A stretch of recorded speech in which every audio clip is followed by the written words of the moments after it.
Okay, Martin Pritchard, you witnessed the Romanian Revolution of 1989 firsthand on television. I did. Would you say it was a successful revolution? Oh dear, that's a very good question. It was probably the first revolution that's ever been filmed live on TV. It was the first CNN revolution, if you will. It occurred on a Friday afternoon, and I happened to have an afternoon off.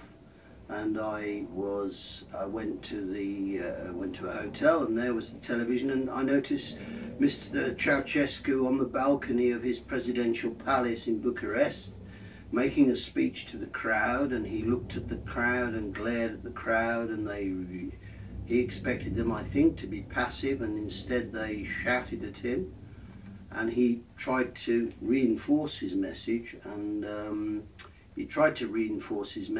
this was unsuccessful.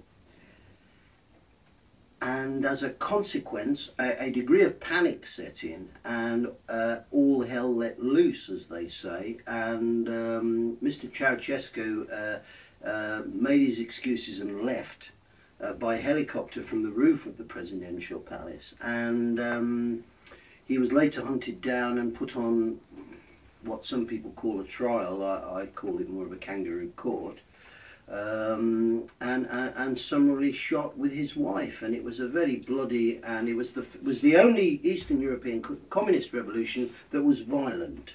So was it successful? In that it removed Mr. Ceausescu, it was successful. Yeah, okay. I guess from that point of view. Would you say it was a popular uprising or more of a coup d'etat? It was a popular uprising in that the Romanian people were clearly incensed by the behaviour of Mr. Ceausescu, who was,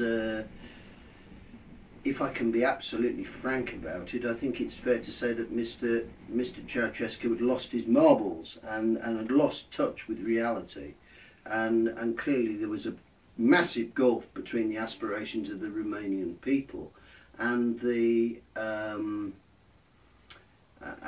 perception of the president. What do you think its significance was in the Cold War context? I think its historical significance for me was the fact that it was the very first bloody post-Berlin Wall coming down coup. It was a bloody revolution. It was a popular uprising, in my view, that was hijacked possibly by an inner core of communist affiliates. Okay, thank you for your time.